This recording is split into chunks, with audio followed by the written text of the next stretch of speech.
When one man stands behind the glass towers of Wall Street, watching numbers rise like the tidal waves, another steps onto a burning daily spot, carrying the weight of millions with every swing.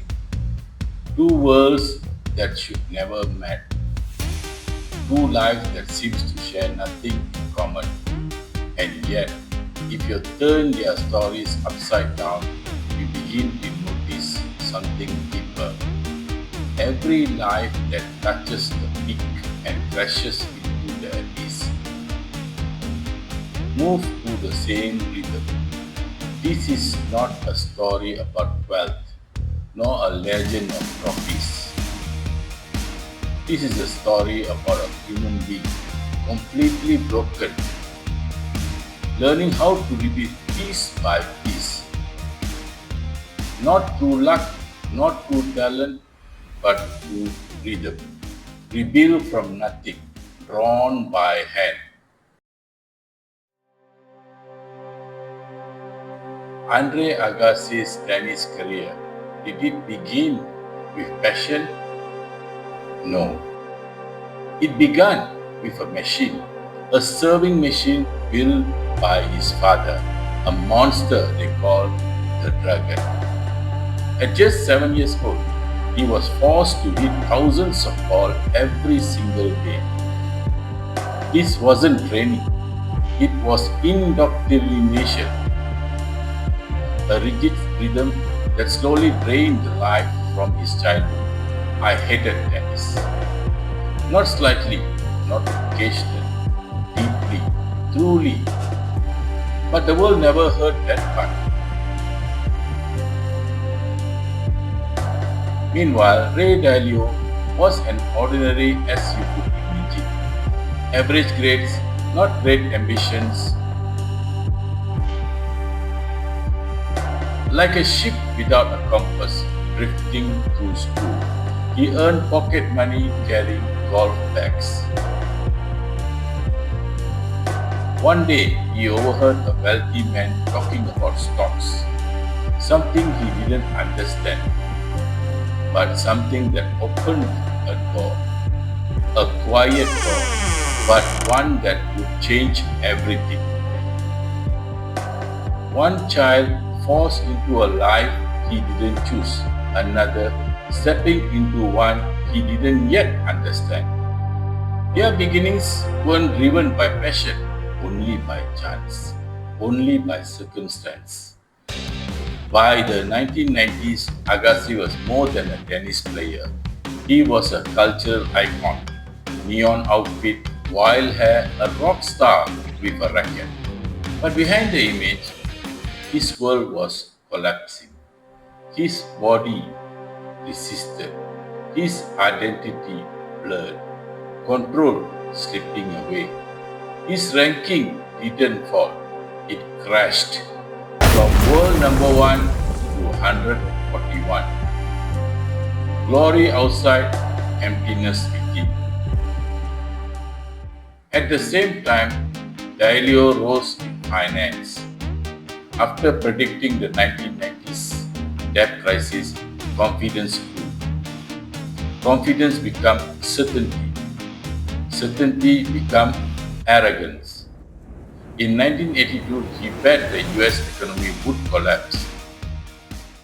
He was completely wrong. His firm collapsed. Employees left. Money disappeared. He borrowed $4,000 just to survive. Two men, two worlds, same trajectory. Lifted to the clouds, then thrown onto jagged rocks. Because sometimes success isn't a blessing, it's a trap. At his lowest point, Dalio realized something powerful.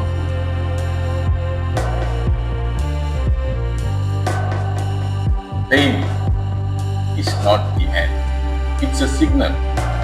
So he began treating mistakes like experiments, recording them, analyzing them, finding root causes. extracting principles, not ego, no emotion. Like a scientist testing his own thinking. This became his blueprint, a system that would guide billions. At the same time, Agassi was ready to quit completely. Then his coach, Brad Gilbert, gave him one instruction: stop performing. Play honest tennis, no flashy shot, no trying to impress, no pretending to love the game. He had to face the truth. He didn't love tennis, but he could love the fight. Both men realized something. Recovery isn't about talent, not power, not resources. It's about building a new internal system.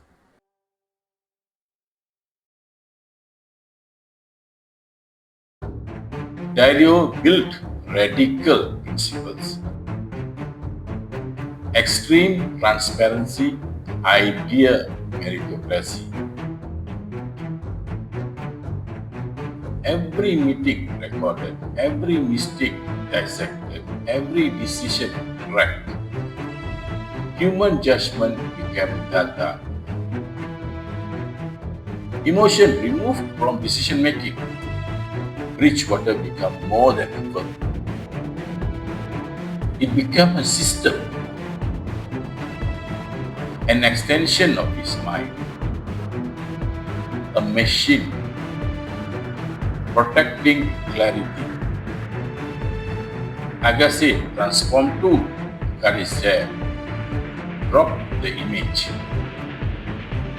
simplified everything.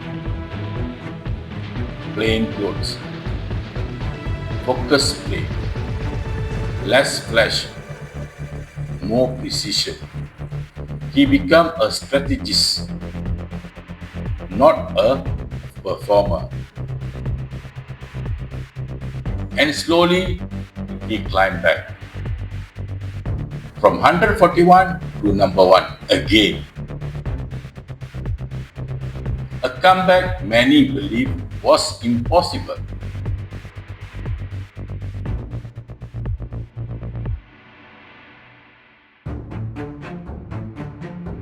Bridgewater became the largest hedge fund. Dalio became a billionaire. But he insists true success is freedom from emotional bias. That's the real control. That's the real freedom. Agassi won more Grand Slam. Build a family.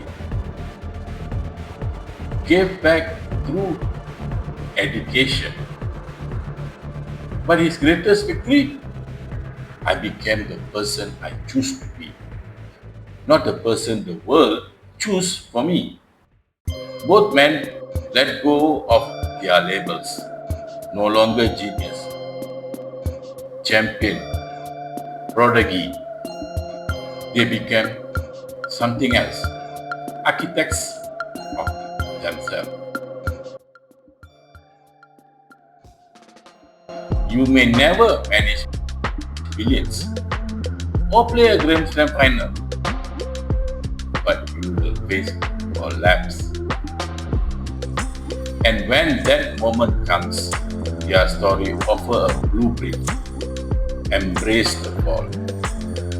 Failure is not the end. It is a feedback. Reflect deeply. Turn pain into questions. Extract your principle. The rule will never break. Build your system. Let it guide your daily decisions. Because when your system works, you are no longer controlled by chaos. The strongest life is not without failure, but one where every fall makes you stronger, where every rebuild is intentional and every rise is earned. Subscribe if this changed how you see failure.